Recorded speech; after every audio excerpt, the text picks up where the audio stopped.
We can't let a country blackmail or extort the world. Does Iran have a much stronger hand than you might think? And what could a US blockade do to the Strait of Hormuz?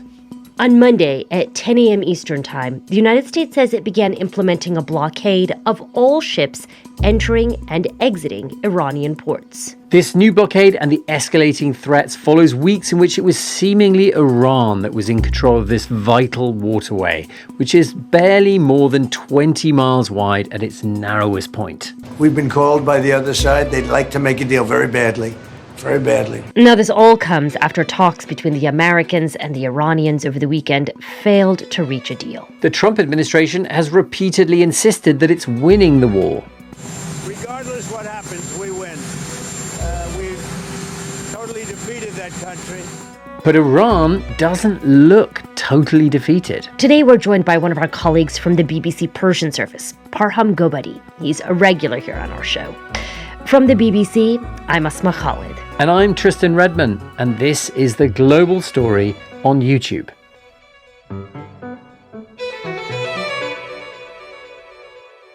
At the moment, Donald Trump is saying that the United States is going to blockade Iranian ports. Tell us, what are these ports exactly and what's going in and out of them? So it's quite interesting that he's blocking something that has already been blocked by Iranians. But Iran has several ports, and one of them, for example, is in the southern province of Hormozgan, Bandar Abbas province, another one further to the west, Bushehr, another one further to the east, and that is Chabahar. So not all the ports are along the Strait of Hormuz? So no, not all of them are. Bandar Abbas is at the Strait of Hormuz, but Bushehr is in the Persian Gulf, and Chabahar is in Oman Sea. So they're scattered all over the coastline. However, there are also some other very important islands as well. People have probably heard about Khark Island, that is a strategic island. Over 90-95% of Iranian oil export takes place from that island. A lot of gas, oil, petrochemical sites and facilities are located in the southern part of Iran. You said a moment ago, Parham, that they are blocking something that has already been blocked. So I just want to be clear on what we're saying here. I mean, it seems like the Trump administration's desire has been to reopen the Strait of Hormuz. We have repeatedly heard that from President Trump. You're talking now about a situation in which Iranian ports will be blocked. How do you square those two things? So Iranians, when they blocked the Strait of Hormuz, they said that any ship that passes through that, if they are not, we haven't checked them, if they belong to the enemy, we're going to target them. And the insurance cost went through the roof. So technically, the ships could not pass the Strait of Hormuz. Now, what Americans are doing to counter Iranian move is saying that we allow all the other ships to cross. However, those ships that belong to Iran, tankers that belong to Iran, if they go to Iranian ports, those ones are not allowed to cross the Strait of Hormuz. But presumably also oil going to other countries, at the end of the day, right? No tanker or ship is going to be able to cross the Strait of Hormuz because it's either going to be targeted by Iranians or Americans. The theory is that we're flipping the current situation. Until now, we've had a situation where the Iranian ships could get through, but others could not.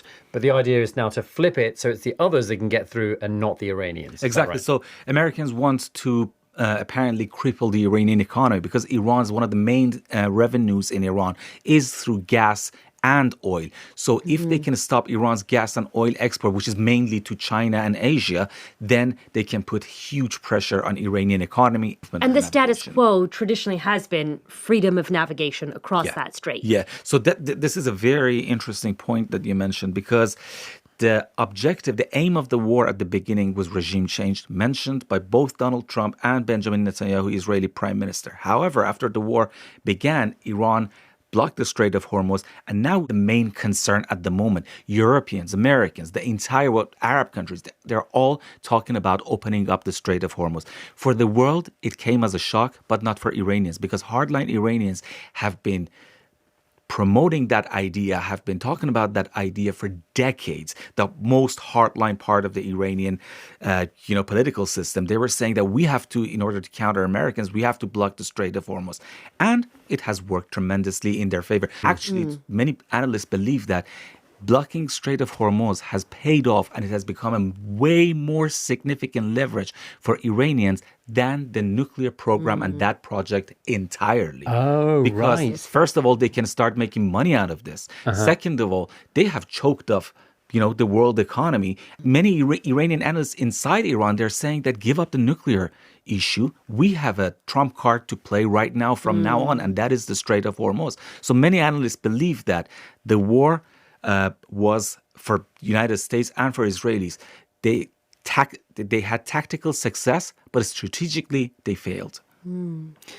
How does what's happening right now fit into Donald Trump's stated aim, which is to reopen the strait, to actually increase the passage of petroleum products above all? We did an episode last week, actually, Parham, on the impact, the economic impacts of what's going on right now. But in your best assessment, are these threats of a blockade likely to increase uncertainty and decrease passage through the strait rather than the other way around? It's a really important, actually, point, because it can get worse.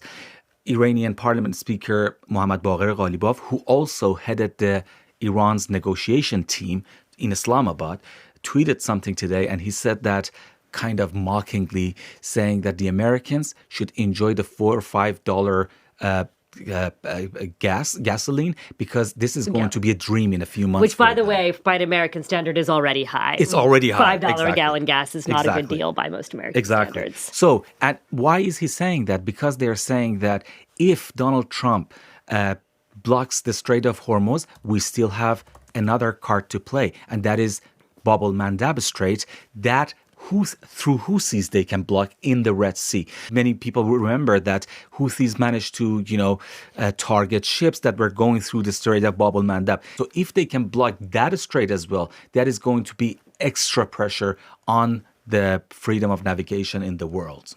So Parham, the context in which this is all happening is against the backdrop of talks of a ceasefire. This was just last week, after more than a month of strikes by the United States and Israel and retaliatory strikes from Iran across the Gulf. We heard news of this 10-point peace plan. Where did this plan come from? What was in it? And I think it's important for us to understand this context, because prior to this escalation, there was a suggestion that, hey, maybe there's actually an off-ramp here. You're right. What happened was that after Iran blocked the Strait of Hormuz, and it puts extra pressure on the world economy, Donald Trump wanted to appease Iranian by giving this ceasefire. He wanted Iranians to remove the blockade of the Strait of Hormuz. Apparently, this was something that were through backdoor negotiations. It was maybe agreed on or not, but it did not materialize. So the blockade still remained in place. The peace plan is like the number of the things that Iranians have demanded, and they keep saying and talking about it on a daily basis. And one of the most important things in that, for example, is that they want compensation for the damage that has been inflicted on Iran as a result of war. Well, how likely is it that Donald Trump is going to pay, or Israelis are going to pay compensations to Iranian? I don't know, but it's extremely unlikely. The other thing is that they want a guarantee that Iran is not going to be attacked again, because there is a huge mistrust between the two parties, especially Iranians, because they say that, listen, we were in the midst of negotiations with you twice, and you attacked us in the middle of the talks, both times, back in June 2025, in the 12-day war, and this time round, the same scenario took place. Okay, so 10-point plan originates from Iran, the lifting of all primary and secondary sanctions on Iran, continued Iranian control over the Strait of Hormuz, US military withdrawal from the Middle East, an end to attacks on Iran and its allies, the release of frozen Iranian assets, a UN Security Council resolution making any deal binding. Okay, so this comes from Iran. It's not the basis of a lasting peace plan, but it gives birth to a 2-week ceasefire. How was that ceasefire actually reported inside Iran, and how was it received by people? Well, just like Americans, they claimed victory. They said that, listen, we are in control of the Strait of Hormuz. Through the Strait of Hormuz, we managed to make them stop their aggression. So the narrative is totally different inside Iran from the American side. But some analysts, they say that it's a good thing, actually, that both sides are claiming victory, because that's how you can stop wars. I was going to say the same. Yeah. I mean, there's something to be said for the idea that a deal can only be reached when both sides think they've actually gotten something out of it. But nonetheless, we see these talks then come to some fruition where the Iranians and Americans meet in Pakistan over the weekend. The American vice president attended, and that was, frankly, a sign, I would say, of how seriously the United States, it seems, was taking these talks. What do we know about the Iranian delegation? It was actually fascinating. It was really fascinating from several points of view. One was the person who headed this delegation, Mohammad Bagher Ghalibaf, because before that, as you remember, it was Araghchi, Iranian foreign minister, who headed the delegation. Before that, during the JCPOA, Iranian nuclear talks back in 2015. So it was always the Iranian foreign minister heading the delegation. This was the first time that an Iranian parliament speaker was heading the delegation and not the Iranian president. Why? Because Mohammad Bagher Ghalibaf is actually one of the most important politicians in Iran right now. He's coming from the Revolutionary Guard, so he has a background like that. He was Tehran's police chief. But apart from that, the most important thing is that when all Iranian commanders were killed during the 12-day war, according to himself, he was the one who headed the war against the fight against the Americans and the Israelis last summer. So imagine member of if I want to put it in a context for Western audience, usually people who work in the government, they say it's a revolving door between the private sector and the government, right? In Iran, it's the other way around. It's like the Revolutionary Guard and the government. So yes, he looks like a civilian. He wears a suit. However, when it's needed, they're becoming Revolutionary Guard commanders. And there were some reports that Pakistanis kind of contacted Americans to remove him from the target list because Larijani was killed. He was also Iran's security chief. He also had a Revolutionary Guard background, but he was at the moment a politician. He was targeted and he was assassinated in an Israeli-American strike. So it is reported that Ghalibaf was also on the list, but they told Donald Trump that if you kill him, who else is there to negotiate with? And he met, this is a high-ranking Iranian politician who met J.D. Vance, deputy vice president of the United States. This is the highest, meeting between the two countries after almost 5 decades. But apart from that, the size of the delegation was also really significant. Yeah, it was about 70, 80 people were, going to Islamabad. From hardliners to less hardline to conservative. The delegation was huge. And they said that they have the mandate to strike a deal. At least that's what they said. Can you help us understand, though, just the size of the delegation? Does that mean that there is a very firm idea about who's in charge and what they have to do? Or could it, in fact, be the opposite, that there are lots of different factions who are all trying to get in on the action during the talks? So I think there are, the latter is correct, because so when the negotiations took place, some Iranian hardliners, they took to the streets and they went in front of Iranian foreign ministry and they started chanting his slogans against Mr. Araghchi, saying that, he's a traitor, that he's negotiating with Americans because just 40 days ago they killed our supreme leader, and now you're sitting at a table. Also, Ghalibaf, that you're sitting at a table and you're shaking their hands, actually, technically, because there was some news that Ghalibaf and J.D. Vance shook hands. So they didn't like it. However, after the Iranian delegation came back to Iran and no deal was struck, they were quite happy. And he was received as a welcome. He was received as a hero. And, he received praise from Iranian hardliners as well. But Iranian hardliners, they don't want any deal with the Americans. But it shows that at least part of the Revolutionary Guard is willing to end this fight and strike a deal with the Americans. Okay, I want to spend a little bit of time talking about what actually transpired over the weekend when the Americans and the Iranians met in Islamabad, at least what we know from the American side. I would say nobody expected them to all come away with a conclusive deal in a day. But after some 21 hours of talks, we saw the American Vice President, J.D. Vance, come out and say there was no deal. And frankly, I will say this entire episode was a pretty big deal for Vance. He's someone, in fact, we talked about this in an episode we did back on April 1st, how this was a crucial foreign policy test for him in some ways. He has not really been the one leading negotiation efforts on a diplomatic stage of this sort. And we saw him come out and say, despite him talking to Trump a number of times on the phone as this all went down, they were not able to reach a deal. And we've spoken, Parham, about the 10-point plan that the Iranians presented prior to the ceasefire. The Americans have their own demands, and I'm going to run through a few of them. The ending of all uranium enrichment, the dismantling of all major nuclear enrichment facilities, the retrieving of highly enriched uranium, what Donald Trump calls the nuclear dust, accepting a broader peace, security, and de-escalation framework that includes regional allies. That's a lot of words. How would you describe that more simply? I think about the nuclear issue, there is a possibility to reach a deal. However, both sides have got the sticking point here is that if Donald Trump agrees to some sort of Iranian enrichment, no matter how low it is, then the question is, why did you withdraw from JCPOA? Joint Comprehensive Plan of Action is, or widely known as Iranian nuclear deal, is a deal that reached back in 2015 between Iran's government with Obama's administration. So if Donald Trump, he allows any percentage of Iranian enrichment, then the big question is, why did you withdraw 10 years of Iranian enrichment? He has to answer that question. So that's why I think he's pushing for a zero enrichment, at least for a limited period of time, 10, 20 years or something.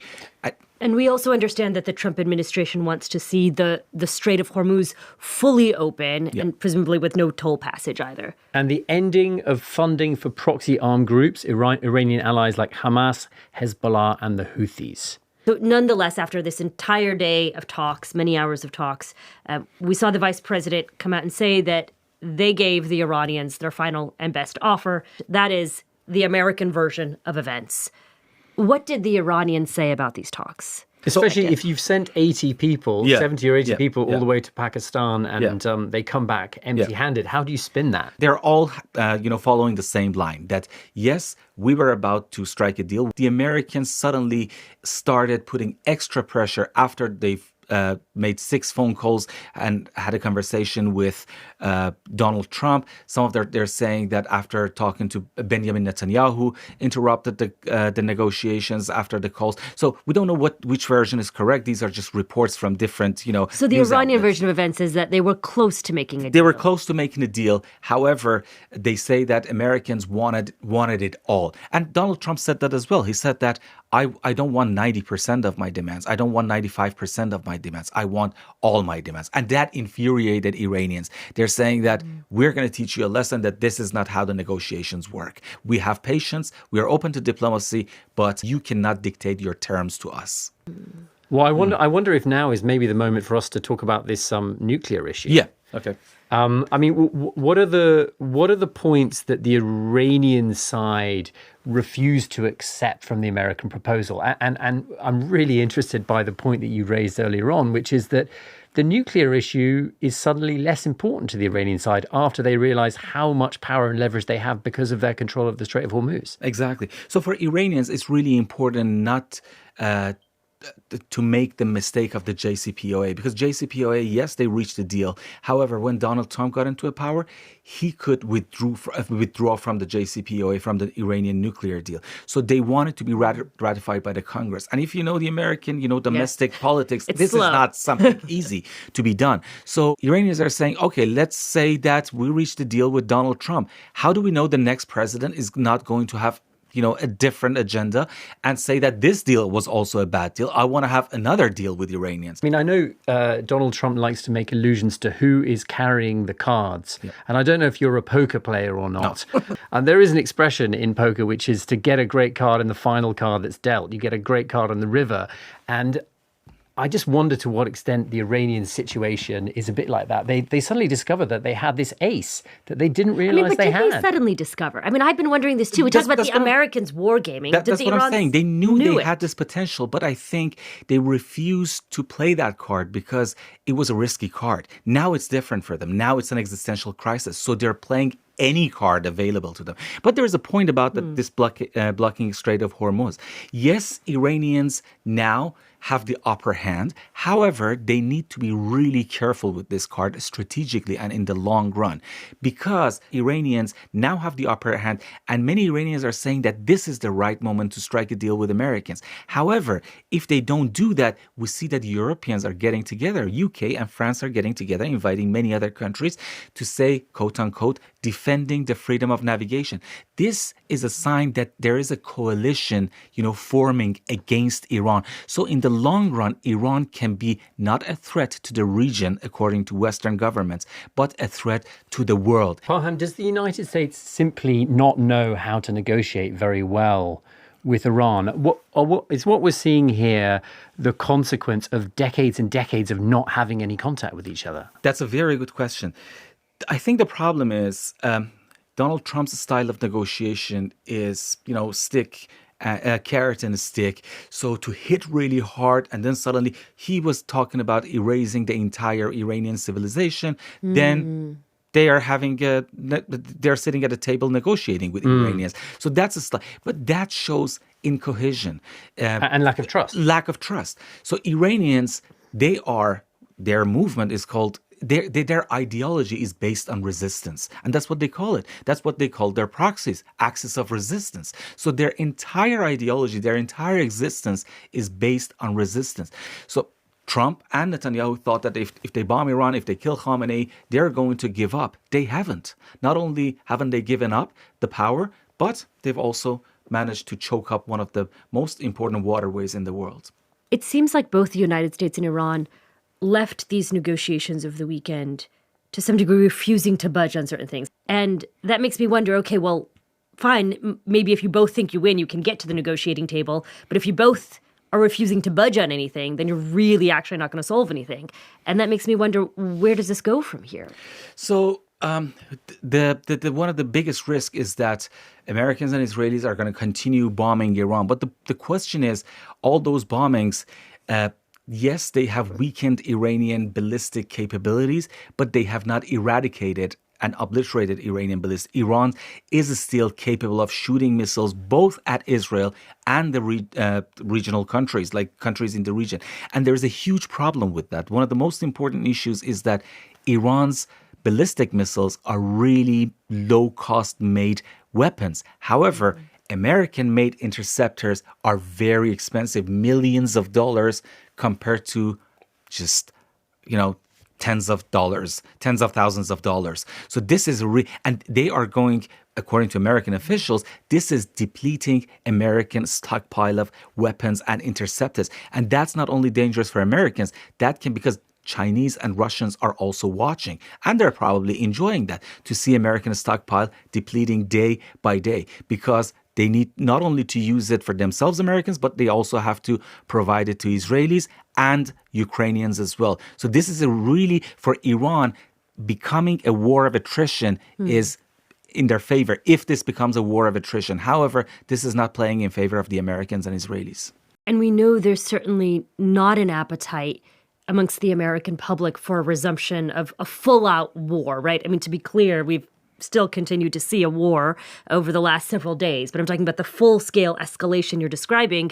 And Iranians know that. There's not that appetite amongst the American Iranians public. know that. Is there an appetite for the resumption of this all amongst the Iranian public? No, but that's the thing. Iranians, because they're suffering. Iran is getting bombed really hard on a daily basis. I mean, before the ceasefire, So neither public wants this. But they know that Iranians, because it's in their home turf, they can endure it better. They've been in a war with Iraq for 8 years. Let's not forget in the 80s, that. you're saying, and they survived that without giving up an inch of territory. So they're used to it. And these are the same generations like Mohammad Baqir Ghalib fought in that war. Many of the Iranian authorities are coming for are the commanders of that war. So they know resistance. Rouhani, Iranian ex-president, and Mohammad Javad Zarif, they think that diplomacy is better. Diplomacy you should be able to solve all your problems, especially with the West, through diplomacy. But they do not have the upper hand nowadays, especially after this war, because Khamenei is dead. More radical and revolutionary guards seem to be more in power and have the upper hand. And to them, diplomacy is just an extension to the battlefield. The things that determine the future of the country, it should be determined in the battlefield, not at the negotiating table. And it has proven right for them. From their own perspective, if you look at it, blocking the Strait of Hormuz has worked far, far better than sitting with the Americans at the negotiation table. So Iran is not feeling the pressure to come to an agreement at this point, you're saying? At least they're not showing that, but there is a tremendous amount of pressure on them because of the economy. Plus, the other thing about Donald Trump is that he's unpredictable, and he has already targeted some of the Iranian bridges and infrastructure. So if he chooses, the other thing is that he hates to lose. So if he thinks that he's looking weak and he's losing the fight, he might choose to target Iranian infrastructure. And that is a really dangerous game that will not only hurt the Islamic Republic, it will hurt Iranians for generations, probably. That's it for The Global Story. Thanks as always for watching. And if you like what you saw today, I should recommend our show, The Global Story. It's also available as an audio podcast. You can find us every weekday on bbc.com or wherever you listen.